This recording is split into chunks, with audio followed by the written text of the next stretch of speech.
All right, hello everybody. Let's go ahead and get started. So just a couple of quick things before we hop into today's material. I heard that Thursday went well, so that's good.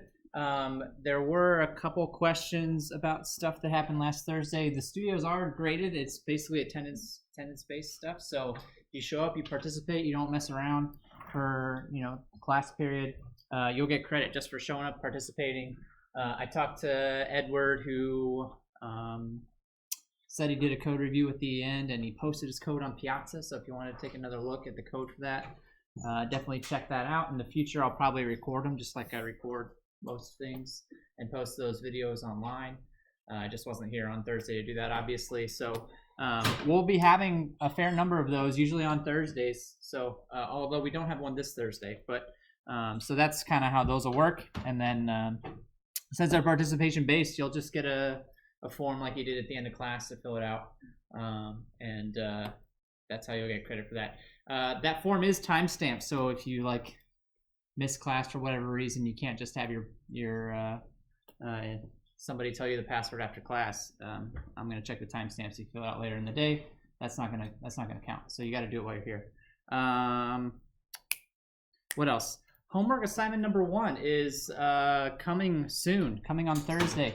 It's not worth as much as some of the later assignments are. It's just kind of a tutorial, get you up and running sort of thing. So it's not intended to be super heavy or anything like that.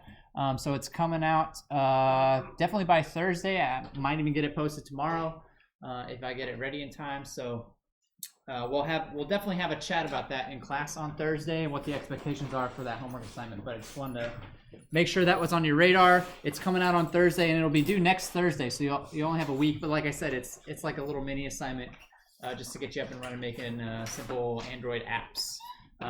So that's coming up soon. Trying to think of what else. I know that there were some issues getting Android Studio stuff up and running. I'm actually hoping that today will solve a lot of those problems, although it'll probably create some other problems. That's how things usually work with computers. We'll deal with it as it happens.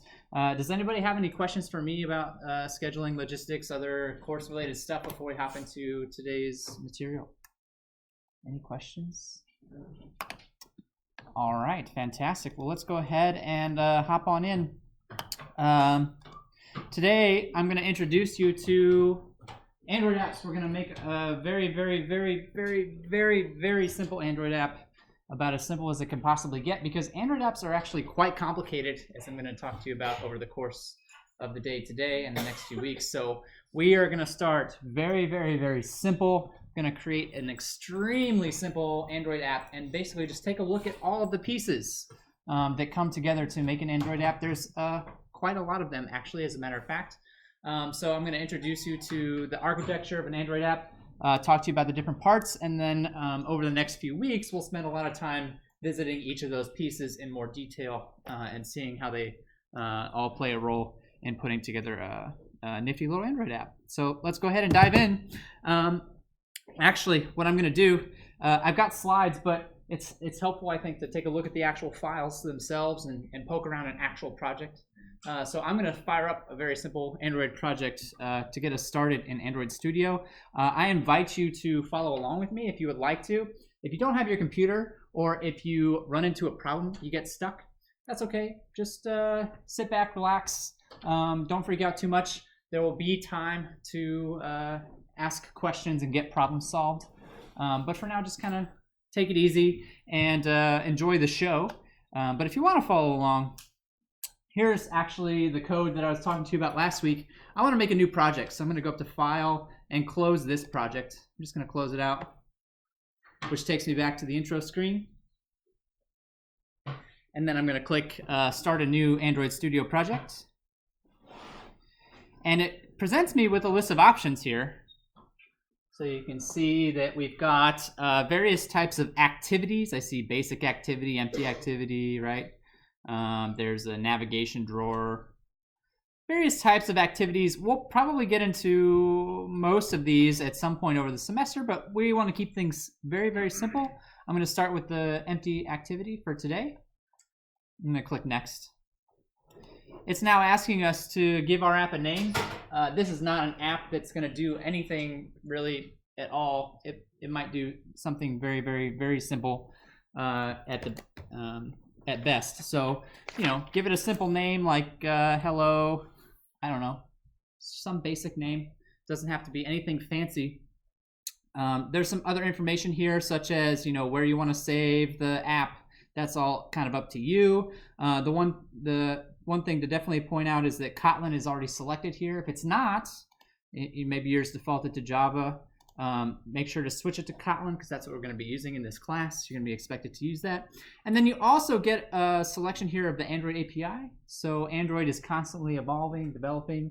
And if you have an Android phone, you're certainly aware that, the older your phone is, the less likely it's going to have or work with the newer versions of Android.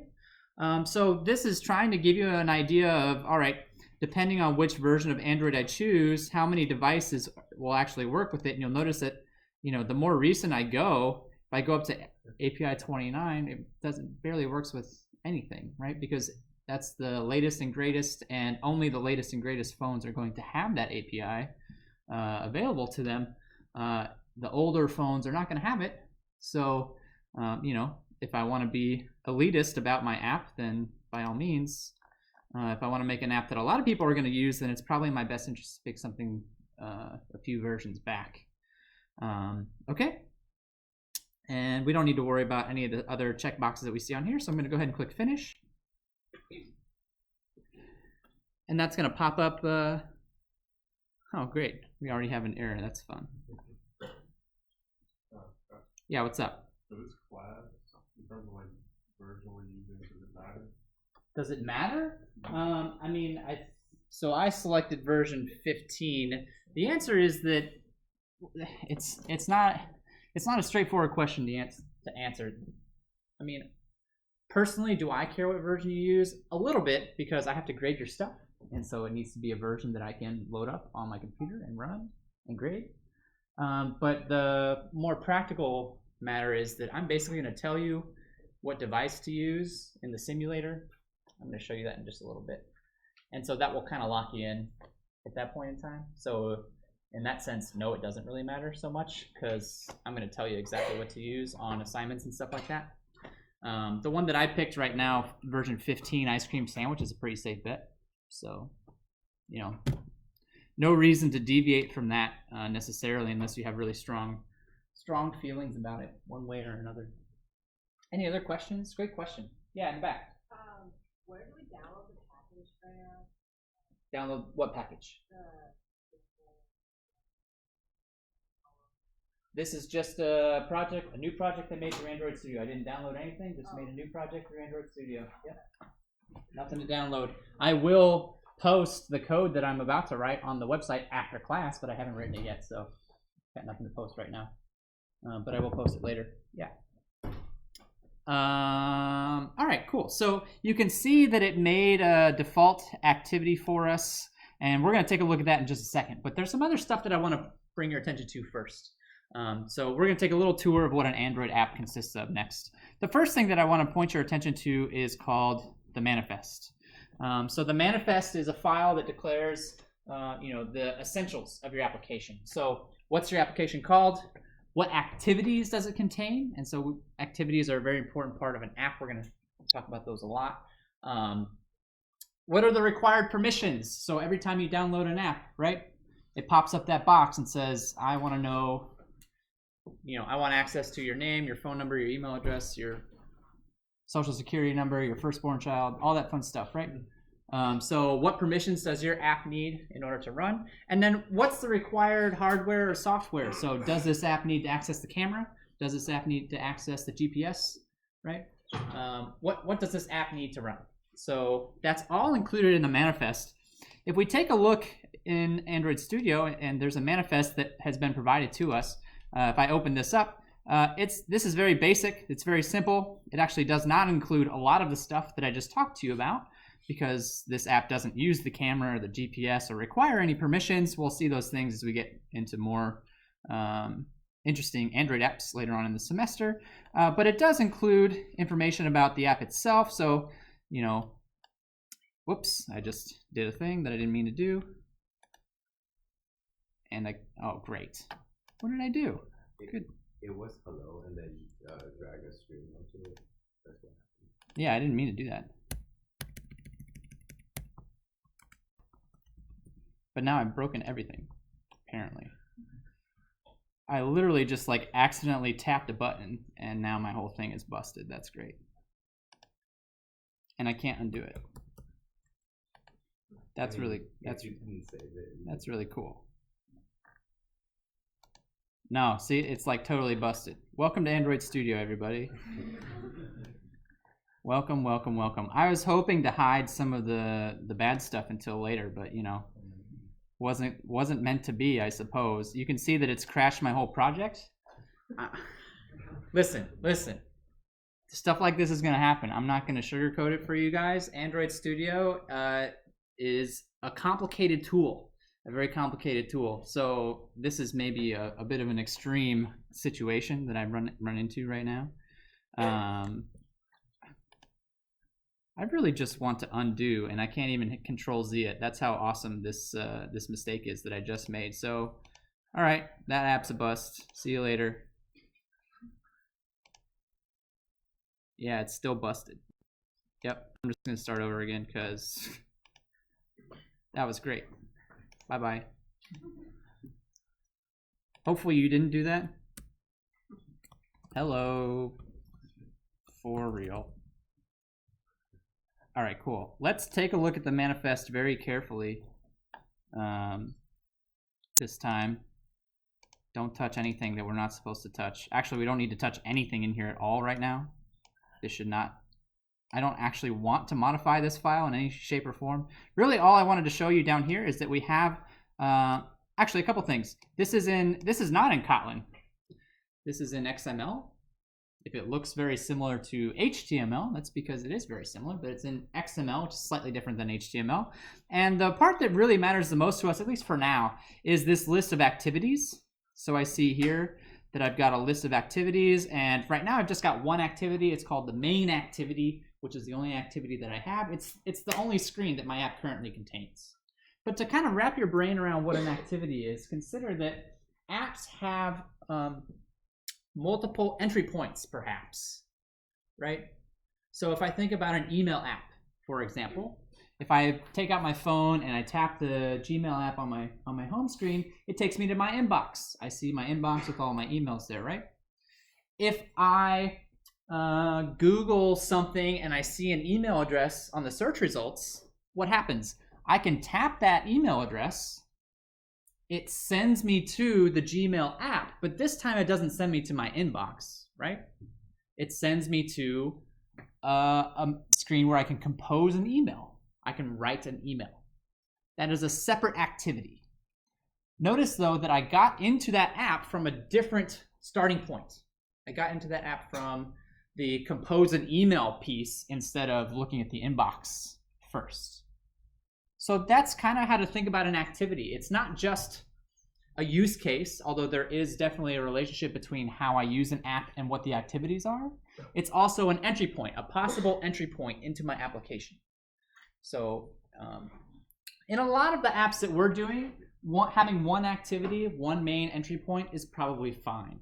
But the deeper you go into app development, the more complicated your app becomes, the more you start thinking about these other kinds of activities that you might run into. And so if I look at this activity, this is the name of the activity, main activity, which is just the default name that was given to it. Excuse me. And then this one right here is actually important. I'm very careful about how I click. This is indicating that this is the activity that I want to start when I click the launcher, which is whatever is on your home screen, right? So I have 10 different activities, but only one of them is going to start when I click the button on the home screen. Which one is that? It's whatever's marked with this particular property. And for right now, that's pretty much what we need to know about the manifest. As we go later on in time, we'll start to see permissions added on here. I need permission to access the camera. I need permission to access your email, whatever the case may be. See ways to access hardware, files, things like that. But for very basic apps, it's just going to be a list of activities. Okay? Any questions about the manifest or the role that it's playing in our Android apps before we move on to the next piece? Yes? It's a random one. Why is it in XML? Why is it in XML? So this is not a piece of code that we're running. This is a piece of code that is just describing some properties, describing some information about our app.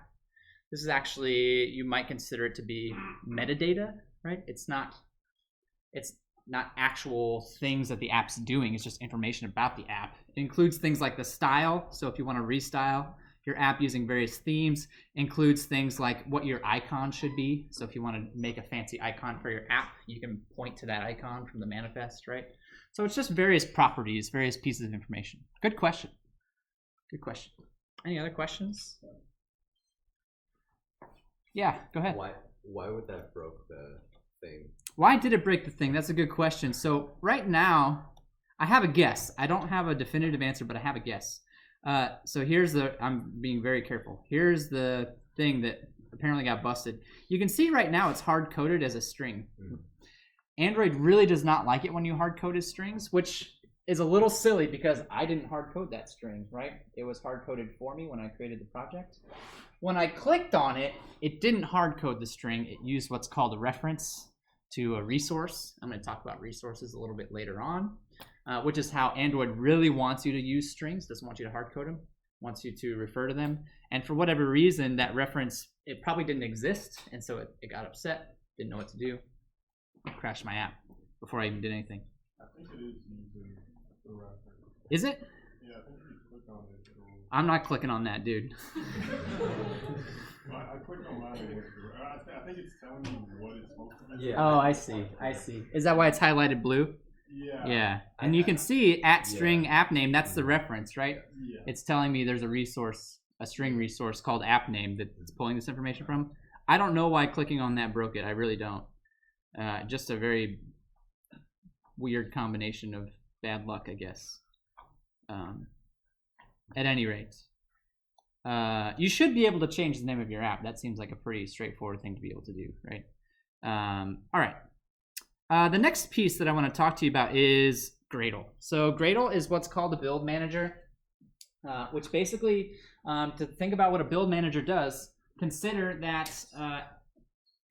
as our apps get more and more complex, they require more pieces and more libraries, and sometimes I'll want to find external libraries that can do work for me so that I don't have to, reinvent the wheel, do stuff that's already been, solve problems that have already been solved. I'll just find somebody else who solved that problem and use their code. It's a very common programming thing to do, right? So what Gradle does is it kind of manages those libraries. It manages your code as well as any external code that you've decided that you want to use for your app. And this is something that we're going to be doing a fair amount of actually in this class. Not today, but at some point we'll start bringing in external libraries to help us do some work that would otherwise be very long and tedious and, quite frankly, unnecessary for us to do. Gradle makes sure that all of the versions of those libraries are compatible with each other. It will get new versions. So if a library gets updated, it'll grab the updated version of that library so that you can use it without you having to do anything or say anything. It'll just do it. So what it does is it makes sure all that stuff works together, and then it also is in charge of compiling your application.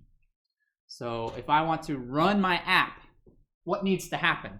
I have to compile not just my code, but I have to compile it with any library code that I have.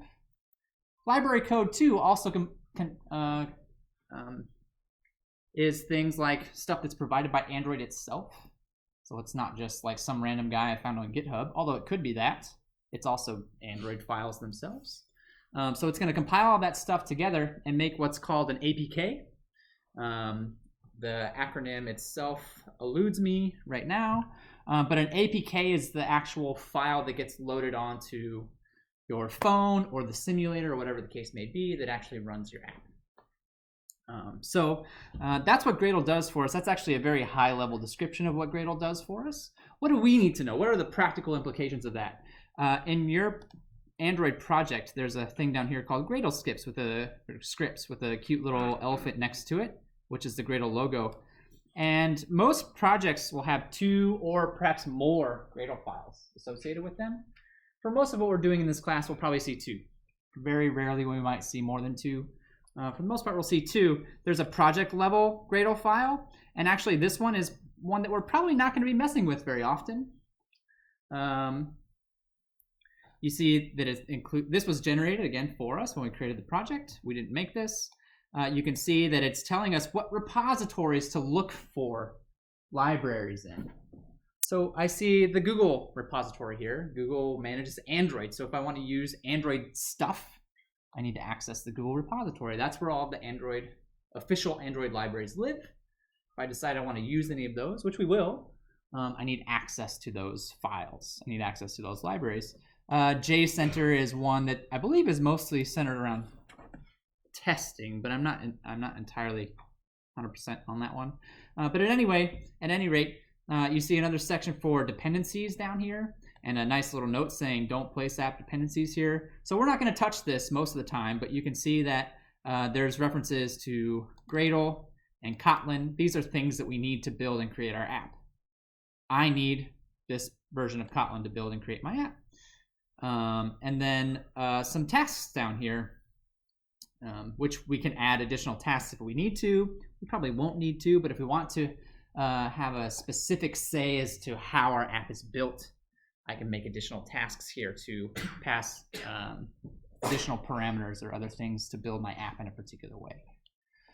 What we care about more, we're very, very rarely going to modify the project level Gradle file, but we will actually modify the module level Gradle file fairly frequently. This is going to include stuff to, this is going to include another section for dependencies down here, which are any external libraries that we want to include with our Android app. And so you can see that there's another reference to Kotlin. App compatibility is, and it's Gradle's telling me actually, if I look at this highlighted message, that there's a newer version available. So it's currently listed as 1.0.2, but there's a newer version that I could use if I want to. I can change that version, and Gradle will go grab it for me if that's something that I want to do. There's JUnit. We'll talk about unit testing at some point later on in the semester. These two Espresso, JUnit again, also used for testing. If I want to use a database, I can drop a database library in here. Now I have the ability to do database. We're going to do that. If I want to query web APIs, there's a library that exists to help me do that. I can drop that in here. Gradle will grab that library, and now I'll have the ability to easily query web APIs. So it just makes the management of all those pieces a lot easier than it would be if I had to go out and manually download all of those pieces, make sure they're in the right place, and compile this app by myself without any external help. So this is pretty standard. Very, very rare to come across an Android project that doesn't use Gradle, though theoretically possible.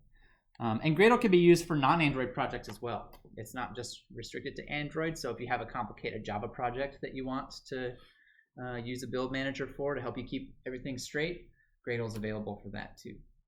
And there are other ones that exist that you might have seen. Maven's another popular one. It exists to make our life easier.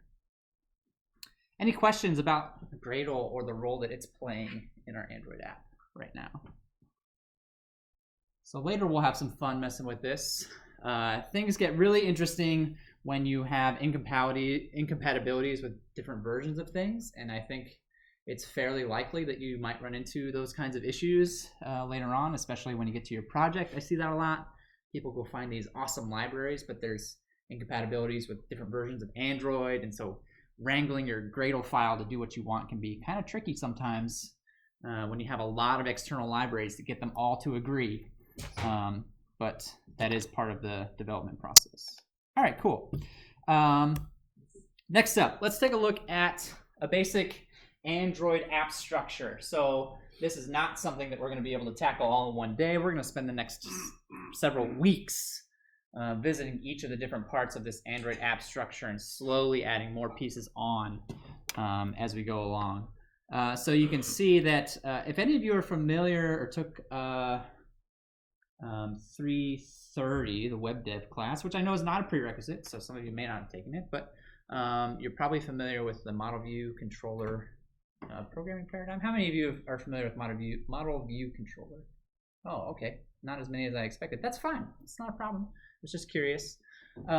Android apps actually follow a paradigm called model view model, which is a very confusing way of saying that, since you have the repeated terms in there. It's actually three pieces. There's the model, there's the view, and then there's the view model. View model being one unit of the app. And so we can see those three pieces here on this diagram. The view is the stuff that's up here at the top. In Android, the view pieces are going to be contained in activities or fragments, which work together. That's actually our first stop. That's where we're going to start. We'll do a little tiny bit with those today. We'll do a lot with that on Thursday, and actually next Tuesday as well. So we're going to start with the view. It's basically what's displayed to your users, right? Where do the buttons go? Where do the text boxes go? What happens when I click a button? How do I move from this screen to another screen, right?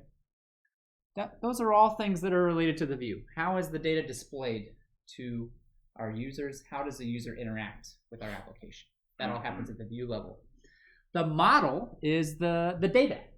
What is the actual data that the user is manipulating? So if I'm thinking about the Gmail app, right? The data that's being manipulated there is emails, messages, contact information, right? Stuff along those lines. If I'm looking at an app like Discord, Discord is a chat app. So what's the model there? It's messages, information being sent from one person to another, friend lists, right? Who can I contact? What servers am I on? What chat servers am I on, right? That's the model for that particular app. And so in between the view and the model is what's called a view model. And that's kind of what bridges the gap between the data and how that data is displayed to our users. Notice that the model, though, can come from different sources. So is that what oh yeah, the view. Yeah, well, I'm getting a little bit ahead of myself, sorry. Let me take this in the order that I intended to do it. So let's start by taking a peek at the view activities and fragments, as well as navigation between them. The views are set up, again, using XML, not the first time we've seen XML today. All of the pieces for the view in the project are going to be found in what's called the resources folder. So if I look at my project structure, I know this text is really small. It's very difficult for me to figure out how to make it bigger. Actually, down here, I see a folder called RES, short for resources. That's where a lot of the stuff related to my view is going to live. So within that resources folder, I see some additional things here. Drawables are icons, pictures that I might want to include, animations, things like that.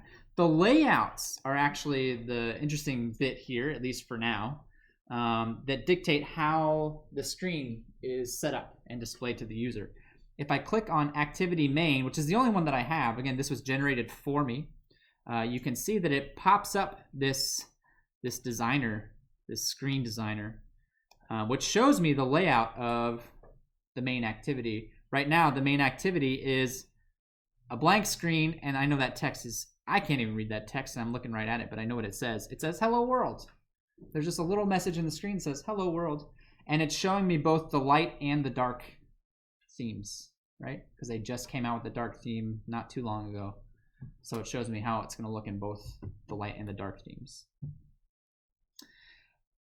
Over here, you can see that I have the option to add buttons and other text things, text boxes, and other things to my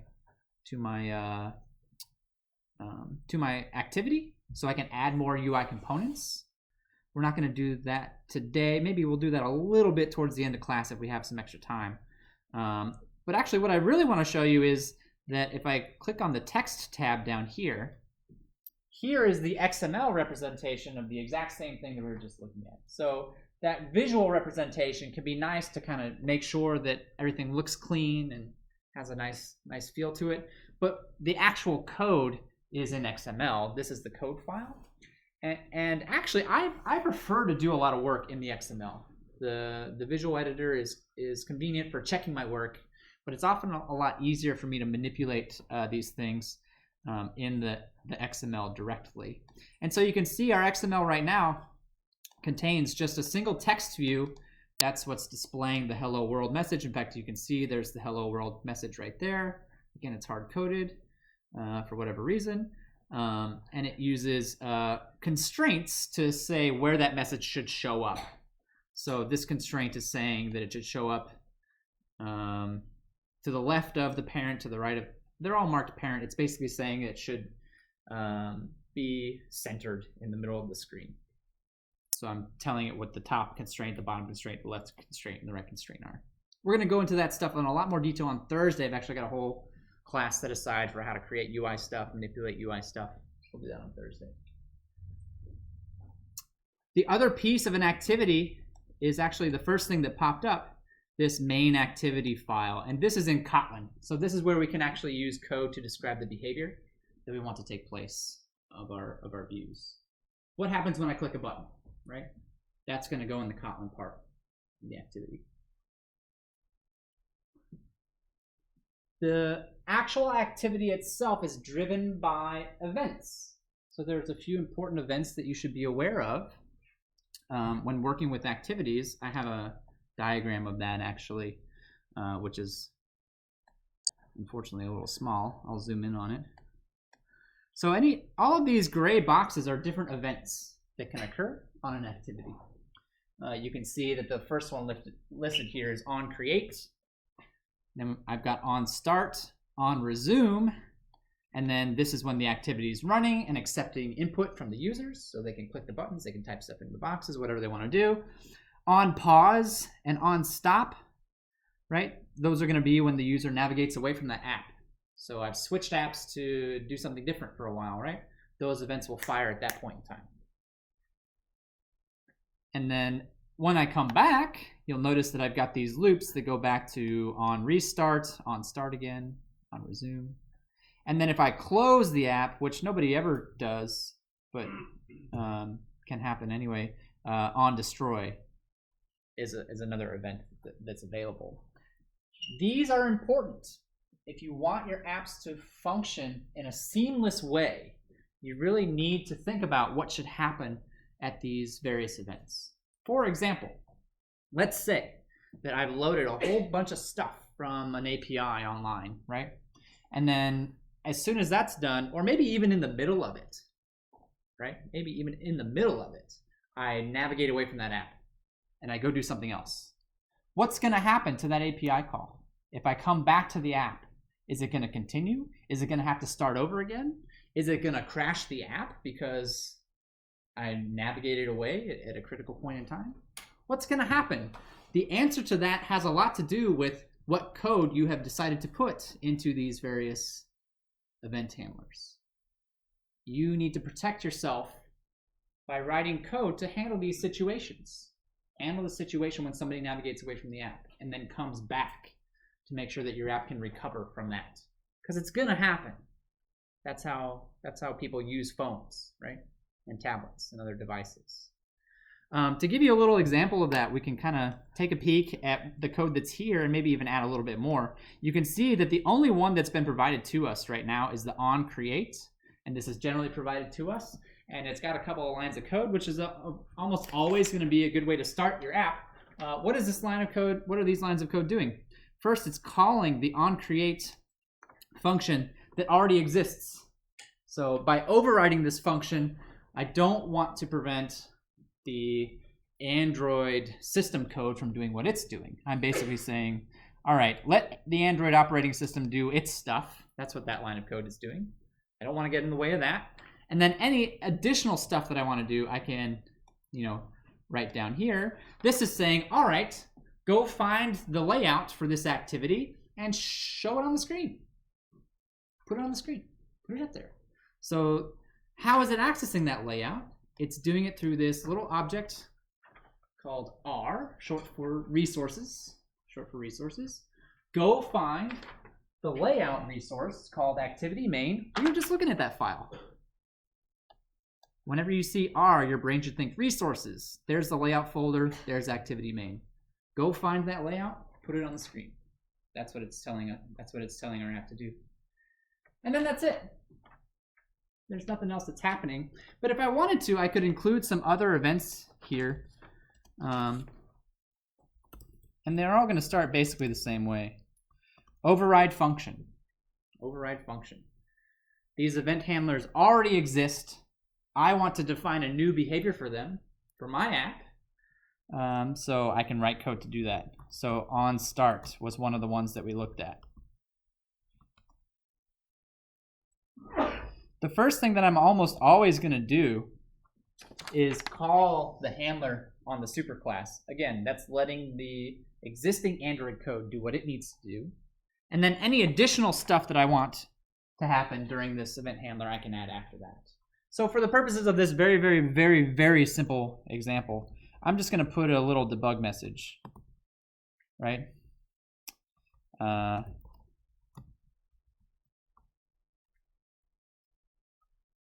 on here.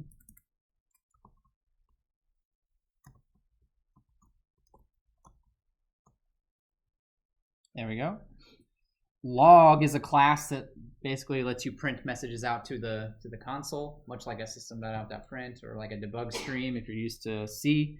You can see that it does need to be imported. So in Android Studio, there's a couple of ways that you can tell it to do that. The easiest way, I think, is to use the hotkeys, which on Windows is Alt and Enter. And you see the first option there says import. Or another way you can do it is sometimes, although I can't get it to do it, it'll pop up a little light bulb.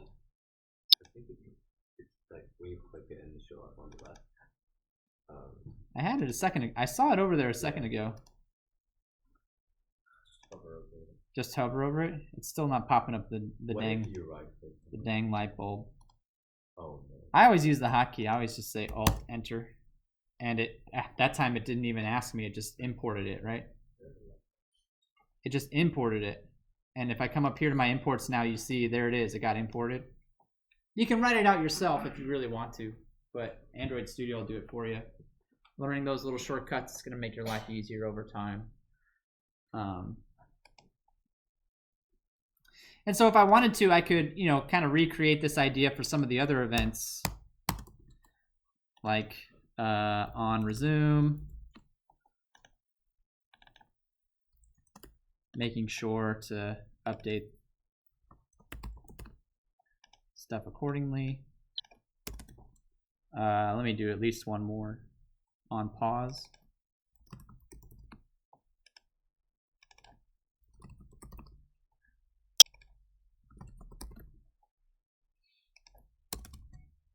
And then on stop.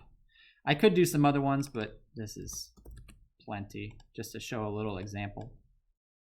And like I said, I'll post this code too online after class, so don't feel like you need to frantically type all this stuff in. I'll post it. I'll post a little bit later so you can play around with it. And so what's going to happen, right? If I fire up this app and play around with it, if I change to a different app or close it, I should see messages get printed out showing me these events getting fired off at different parts of the activity lifecycle. In practice, this is really not doing much of anything useful for us other than just kind of having little debug messages. What would you really do? Again, you would use it to make sure that your app can recover when these events occur. And we'll see them used for that purpose quite frequently when we get to more complicated stuff over the course of the semester. I will run this in a little bit, actually, but I have a couple other things I want to chat about first. Before I move on to the next topic, any questions on the activity or the activity lifecycle? So I think it's really, this is a very different way of thinking about an app, right? We're used to writing main methods that kick off our app. But now we don't really have a quote-unquote main method anymore. We know that our app's going to get created, so if we really want something to happen, we can make sure that it's in our onCreate, and that's usually going to set up our layout and do some other kinds of housekeeping activities like that, right? But we also have these other events that need to be prepared to react to what our users are going to do with our app as well. And knowing what those lifecycle events are and when they kick in is important to understanding app development. Yes? In the diagram, Yeah. the method onCreate necessarily call onStart instead of call on. Yes, they do flow in this order. Yes, absolutely. It's an interesting, I'm glad you pointed that out. OnCreate does proceed through to onStart and onResume. You can see that onStart and resume, though, have alternate paths that they can get to. So if I pause and then resume, or if I stop and then restart, onCreate will not get called again. So onCreate typically will only be called the one time. You can see that if the app gets killed for whatever reason, it'll get called again when you fire it up again. But if it's just running silently in the background, it won't call onCreate again. Yeah. You don't necessarily have to have onStart and onResume too. You don't. No, you don't. That's a good point as well. I added these functions in. It is not required for you to have those functions, right? I'm overriding them, which means they already exist. So I'm deciding to tweak their behavior a little bit for the purposes of showing you what they are and how they work. But you're not required to have them, no. In fact, I think that for some of the simple apps that we do at the beginning, onCreate is going to get us a long way, actually. Pretty far. If you got a simple little one-screen app, onCreate might be fine. onCreate might be okay. Great questions. Any other questions? All right. Let's take a look at some other pieces of our app then. All right, so we already took a look at layouts. Yeah, so layouts follow a tree-like structure, so I can actually have layouts within layouts. I can nest different items within each other. We'll see some more examples of that on Thursday, so I'm not going to get too deep into that right now. Let's talk about the model. Code-wise, we actually don't have a model that exists yet. So the project did generate an activity for us, and it gave us a little bit of a layout. So we have a little bit of the pieces for a view here. We don't have a model at all, and we're not going to do any model coding today. I'm just going to give you a little taste of what's coming up down the road.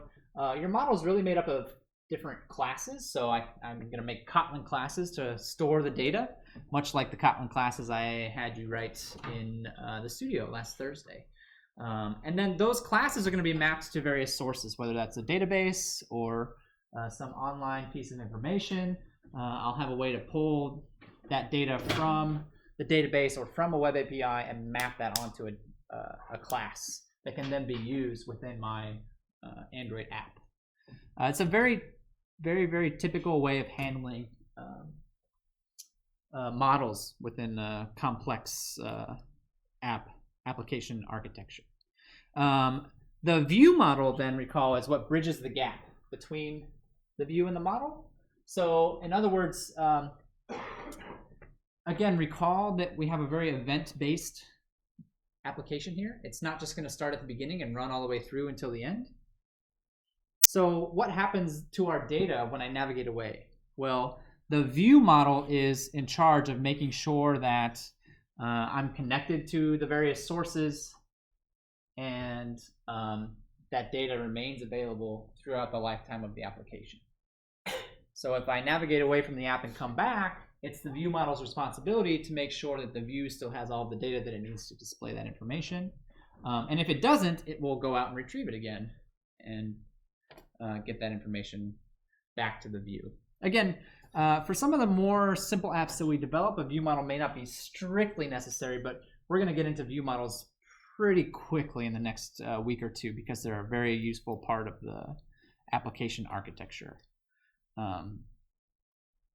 So I know I kind of blew through the model and the view model aspects since we're starting with the views. So I was going to keep those other pieces relatively light for now, but we are going to touch every single piece of this architecture over the course of the next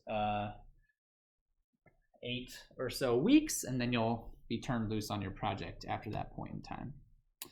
The next thing that's on my agenda is actually showing you how to load up an app and play around with the code that we wrote a little bit. Before I do that, are there any questions before we hop into running an app on your computer?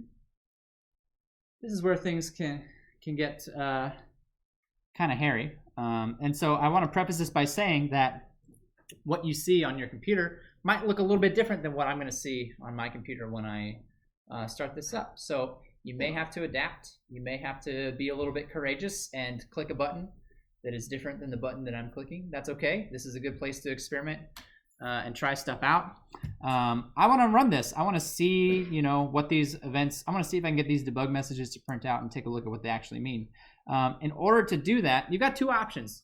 If you have an Android phone, you can plug it in and load it onto your phone and actually have an app on your phone. That's one of the nice things about Android. Doing that for an iOS device actually requires you to have a special developer license, which costs money and all other stuff, a bunch of hoops. Apple makes you jump through a lot of hoops to start doing stuff on your phone. Android doesn't care. Android's like, whatever. Here you go. Plug in your phone and I'll do whatever you want. Although it's oftentimes going to be a lot easier to just run it on a simulator, an Android emulator on your device. And Android Studio comes with an emulator packaged in. Now, I'll be upfront with you. If you do some Googling online, you'll see that there are some people out there who are not very big fans of the simulator that comes with Android Studio. And they, may or may not have good reasons. It kind of depends on what you think personally.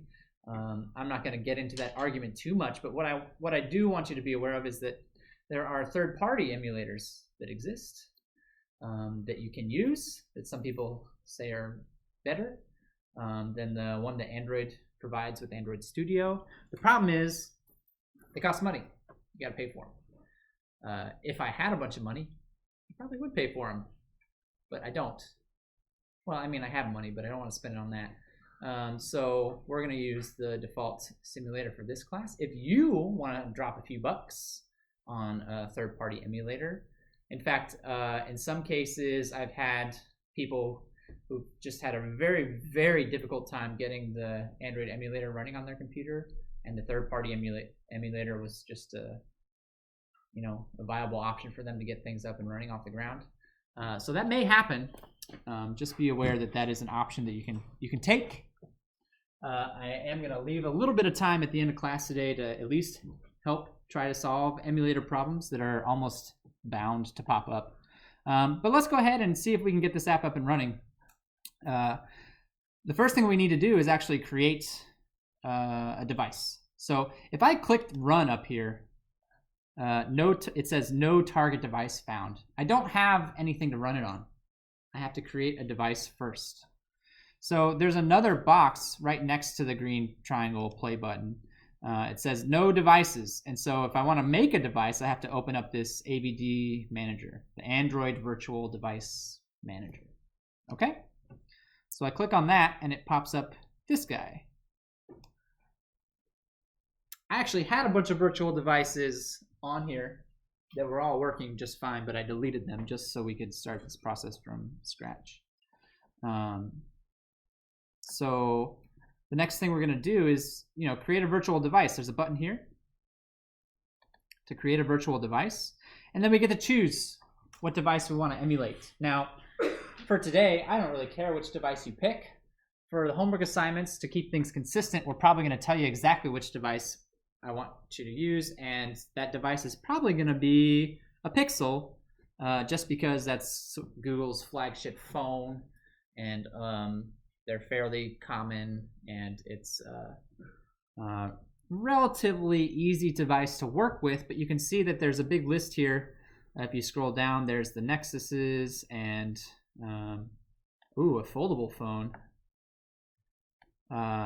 Anyway, you can see that the ones that are listed here are almost all the Google devices, but you can download other ones from the internet if you want to. So if you really want to simulate a Samsung device or a Motorola or whatever the case may be, you can go out and find those, right?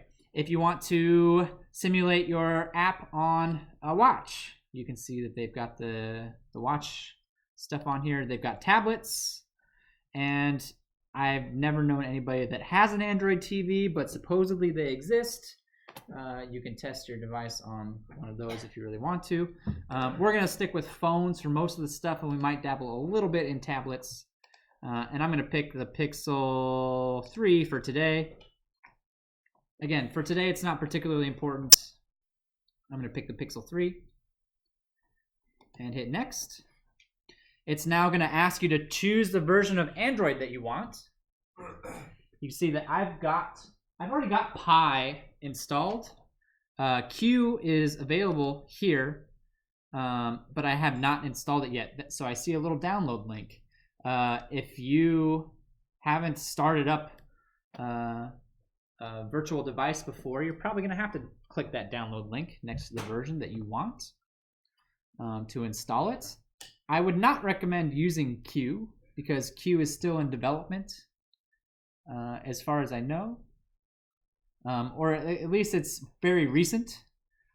So I almost always prefer to go at least one or two versions back to something that's a little bit more stable and has most of the kinks worked out of it, which is why I've got Pi selected. So download that if you need to. It takes a little bit of time. But regardless of what you decide to do, once you've got your system image set up, hit next. It's going to ask you to give it a name. And there's some other options that you can mess with. At some point, you may need to mess with some of these advanced settings, but for the stuff that we're doing today, it's really not necessary. So when we get to things like the camera, we might have to do a little bit of stuff going on with that. There's another option for, I thought there was an option for GPS stuff around here, but I don't see it now. But anyway, we don't need any of that stuff for now. For now, we can just leave those all as default, and we'll hit finish, and that'll go ahead and create a device for us that I can see here. And you can create as many of these as you want. So if you want to test your app across multiple devices, you're welcome to make as many as you would like. Now that we've got that done, I'm going to close this off, and you'll see that this box now has the Pixel 3 device that I created on there. And if I click this run button now, it will start it up on that device. Now this is going to take a minute. Booting the simulator up usually takes a bit of time. It actually goes through, oh cool, I got a nice little error message. Now, it says it's an error, but it didn't stop. You see Gradle Build running down here at the bottom, right? So Gradle's doing its thing. Gradle's compiling our program. It's making that APK. It's getting ready to fire up the simulator and send the APK to that device. And so you can see while this is spinning, I still have a chance, right? I still have a chance. It could still crash out on me, but I still have a chance. And if you're interested in exactly what Gradle's doing, you know, you can expand some of these things and see all the various tasks that it's running, right? And how long it's taking. And if this takes a few minutes, that is not unusual. I want to make that clear. There is some good news. The first time that you run the simulator is probably the slowest. So it does get a little bit faster the more times you use it. It does say Gradle Build finished, so I'm expecting it to pop up the simulator here momentarily, hopefully. My antivirus program, I didn't even know I had one. I think that's a lie, but so my guess is that it's loading the simulator. Where is it though? Maybe it didn't start up because of that error that I saw before. Yeah, QEMU available L. Oh boy. Available LCD densities are I think Pixel 3 is like, it has a pixel density of 440. 440, and that's not on the list, conveniently enough. So that means I chose a bad device, I guess. I should choose a different one. I'll pick a Pixel 2. My bad. I actually had a Pixel 2 before, so I should have just stuck with that. I shouldn't have gone off the beaten path. This is a Pixel 2, actually. Yeah. Should have stuck with that. Tried to upgrade and it didn't work. You can also start the simulator separately if you want to. You can just fire up the simulator through here. This is a lot more promising. Yeah, there we go. What's up? It says QEMU. So what is that? QEMU is the virtual device program. Oh. You can use it to run other virtual machines as well, not just Android machines. So this one's actually working and starting up. You can see it's actually going through a boot screen. This is the same screen that I would see if I power cycled my phone, right? Same exact thing that I would see. And it takes a minute, takes a little bit. In fact, since this is a brand new one, I don't know if it'll make me go through that whole new user stuff that you have to do. It may not. I don't remember if it's gonna make me do that or not. I kind of hope not, but we'll cross that bridge when we get there. So then you've got control buttons on the side here. I can power cycle. You can change the volume, although we're not going to be doing a lot with audio. You might choose to do something with audio for your project, maybe, but we're not going to be doing a lot with audio. You can rotate the phone. So if you want to see what your app looks like when you rotate the phone, you can click these to rotate, although I probably shouldn't have clicked that while it was loading. And then you can access the camera. And then these are the same, so the back, the home button, and the overview button are the same buttons that appear on the bottom, usually on the UI. So they include them here in case you get stuck, but you can also use, these are the same three buttons that appear down here at the bottom if you need to access them that way. And so this is a phone, it's running Android. If I click on it and scroll up, you can see that it's got all the default Google apps loaded up on here, right? You click the home button. What it doesn't have on here is the app that we created because I didn't tell it to load it up. So now that this simulator is running, I can come back here and tell it to do it again, and hopefully this time it'll actually load up the app for me. Now that I got my simulator up and running.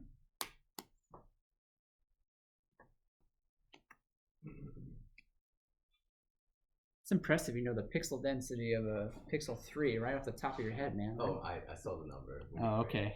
I was gonna say, you must do a lot of studying on your Android phones. All right, so the build is finished. It's actually beaming the APK to the Android phone right now, and once that's done, you can see it says install down here at the bottom. So it's taking the compiled app, sending it to the simulator, which does again take a moment to do. And once that's done, we should see our app pop up on the screen. Install successfully finished. That's good.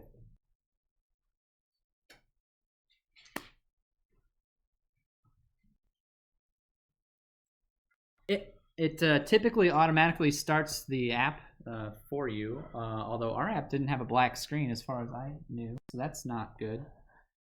Hello? Still loading? This thing's not fast, I promise. What's up? We can go to the log and see what... We can. Yeah. I kind of feel like it might just be loading still, but the home button's also not reacting, so that's not a good sign. It does say install successfully finished. Really?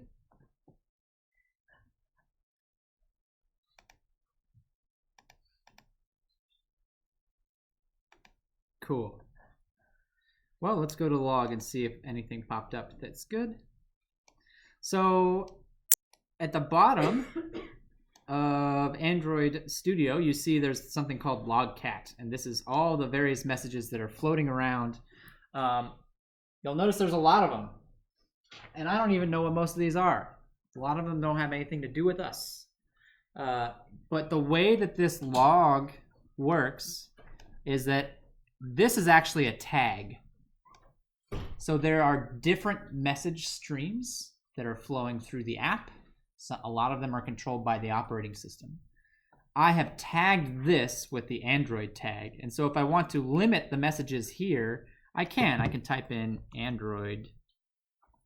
Oops, helps if I spell it properly. I can type in Android here and look for messages that contain Android. And hey, look, on start, on resume, on pause, on stop. So it did hit my event handlers. Now, the confusing thing is, why did it hit on pause and on stop? Maybe because I hit the home button, perhaps? I don't know why I've got the black screen. That's a little concerning to me. Is there something wrong with my layout? Huh. Here's a whole bunch of red text. That's probably not good. What the heck happened? This was not intended to be complicated. This was meant to be as simple as possible, actually. But unfortunately, for whatever reason, what did I do? What did I do? I just ran this before I came to class, and it had no problems. Let me power cycle this phone and see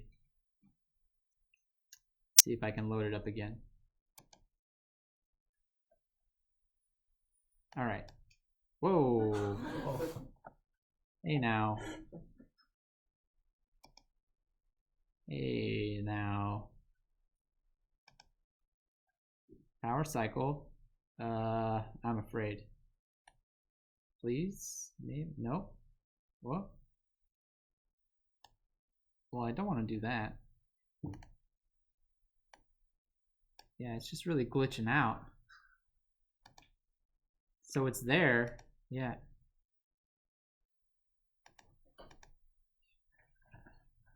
It seems like it's a display problem. What happened?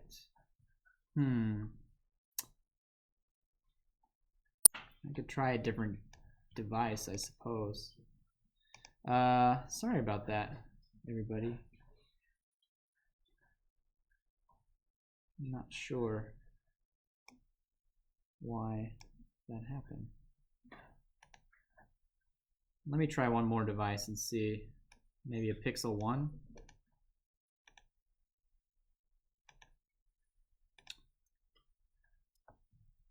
I actually think the app is working the way we intend it to. It's the emulator that's giving me problems.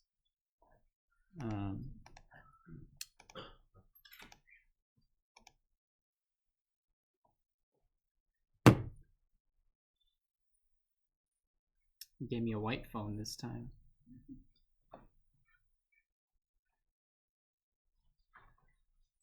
All right. Well, are there any questions while we're waiting for this to boot up again? Sorry about the technical problems, but again, not atypical of working with the emulator. You're gonna run into emulator problems. That's not me trying to you know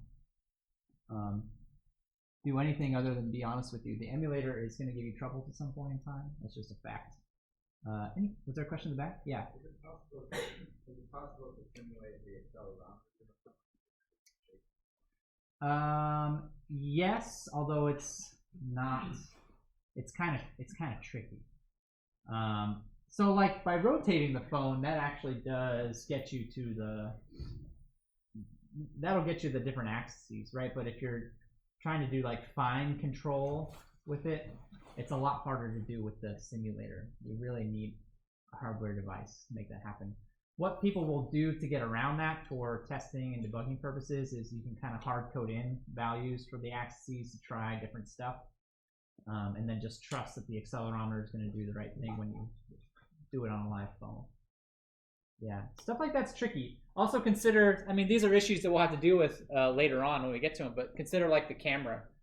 What's the camera going to do right now? I actually have a webcam on my computer, and you can tell it to use that, but it also has a simulated camera. Or what about the GPS? I don't have a GPS on my phone or on my computer, right? So how does that work? Well, you actually end up kind of hard coding it in.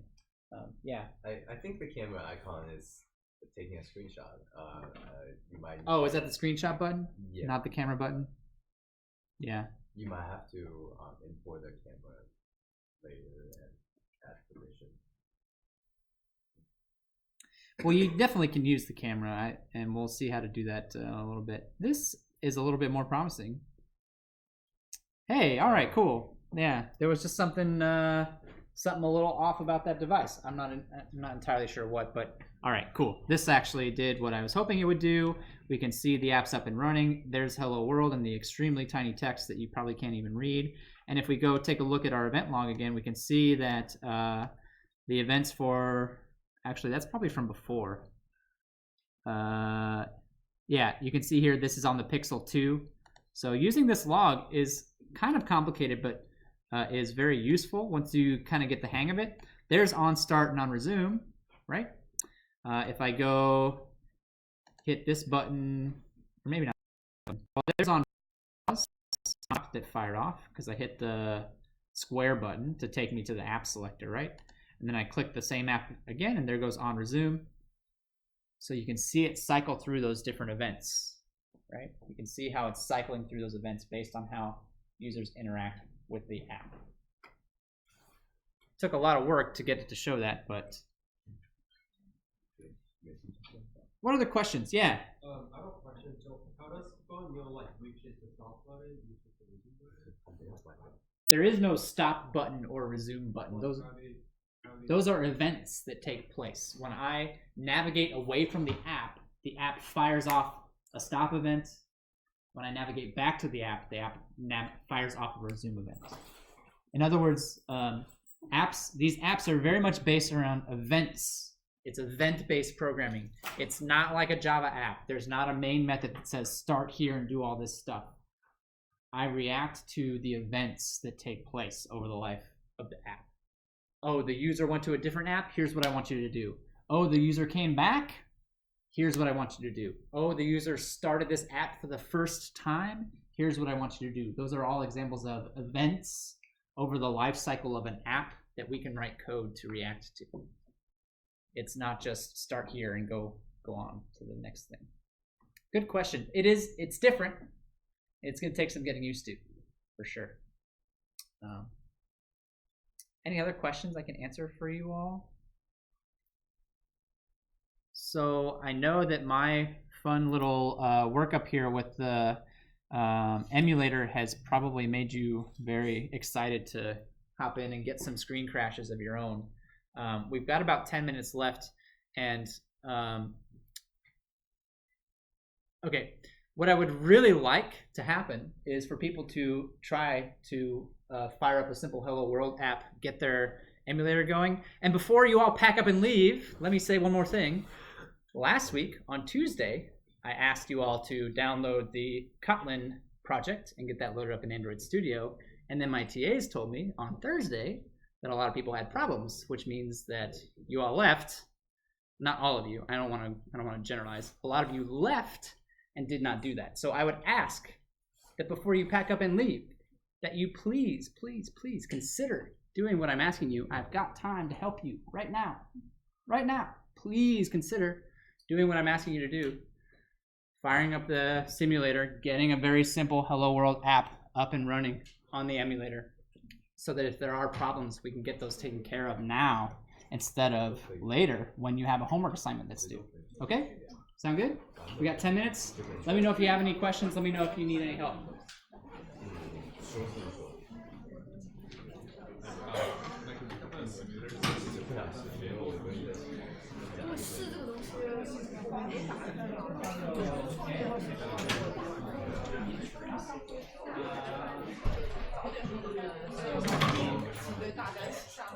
Something that's going to be very useful.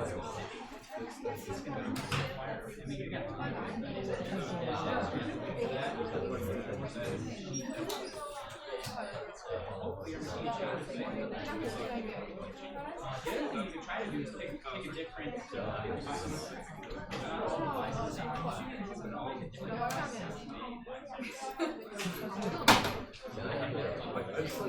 problem is like the shit it's out of might give that a try and see.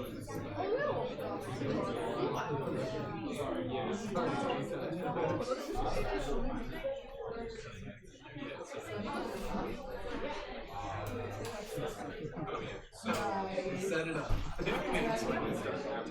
Well, I think I was actually high speed. It's very Yeah, so I can't give you credit for that, but you can drop it. yeah. No. What's up?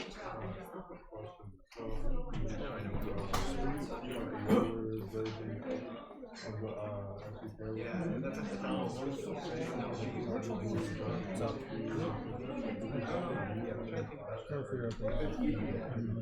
Yeah, mine, for some reason, mine main activity also doesn't pop up. I doubt it'll ever be. How else was third time? Took a couple tries? No, like tried twice. Nah, gotcha. Why just like it's And when I say older ones, I mean, I was talking like I don't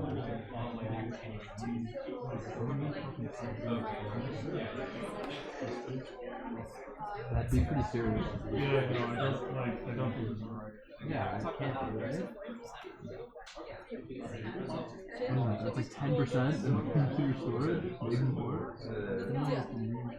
International Oh, shit. I mean, I post them as soon as I Okay, 500 gigs on this computer. and I mean, Oh my god. a lot of I times don't deserve that. it's probably gonna be posted Yeah, I used to do it. 2 weeks or so. I'll get them up there maybe a few days early, but I don't think they can post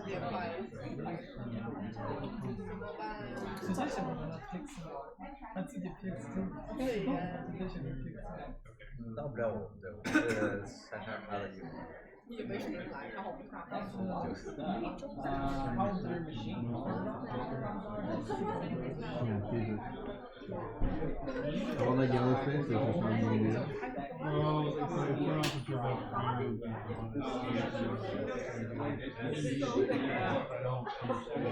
I've looked at this. Have you tried using like this? The clean my map? I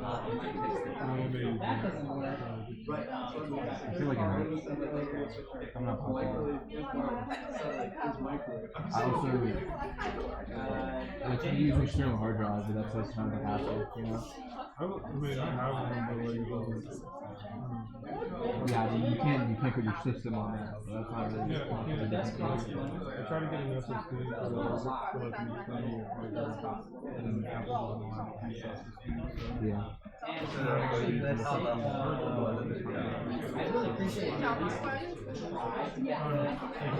Have you always been like Mac loyal? Yeah, fair enough. But if this is really too much of a hassle, then Really? yeah. I've never had a computer that would do that. So I'm trying to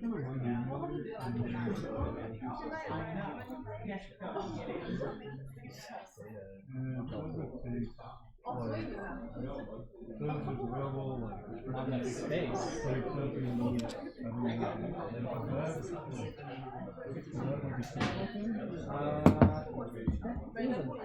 much.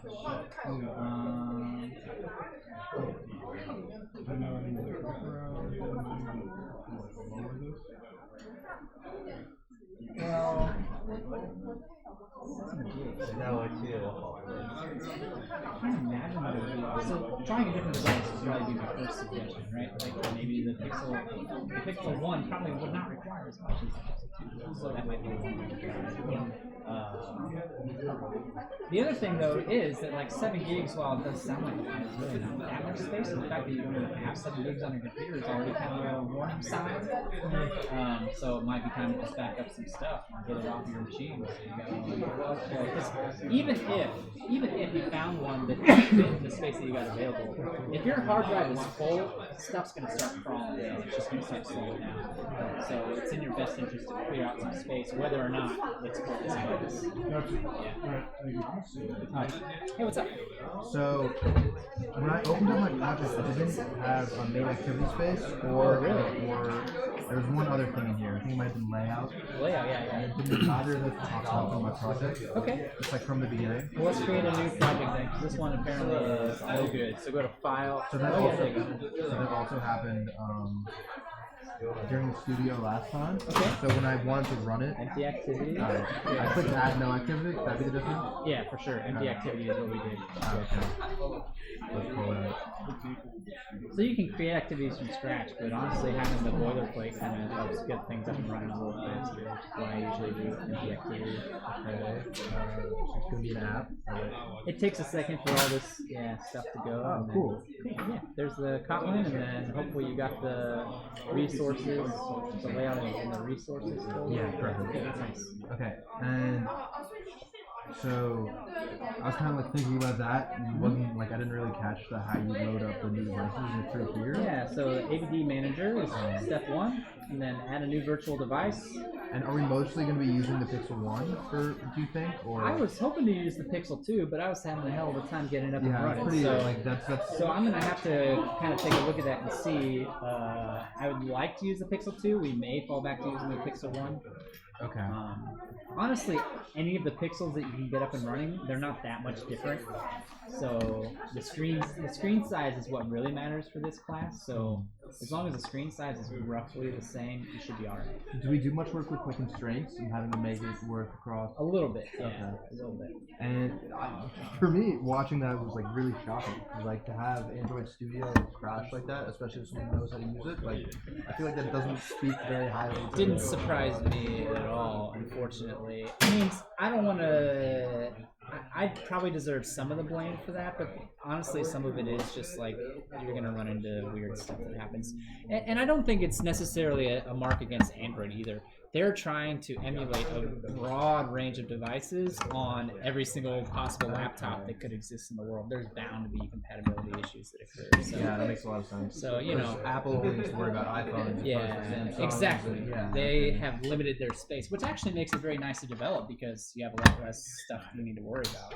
Whereas on Android, you have to try and think of every single possible thing that might exist. And you've probably downloaded apps before that just look totally off, or you see all the reviews that say, this app keeps crashing on my phone, stuff like that. It's like, well, you know, you have a really old phone or something like that. Yeah. You know, so just something you gotta roll with, for better or for worse. Thanks so much. Yep. Hey, Professor. I did. Okay. More Studio 1. Can I touch on? So I certainly encourage you to set up and do Studio 1, but you only get credit if you're here. Now the good news is that I'm going to drop 2 studio grades, so it's not going to hurt you. But I still encourage you to do it and try to get caught up. I also post videos online. Yeah, cool. What's up? Let me stop my recording here real quick. We don't need to record all this stuff.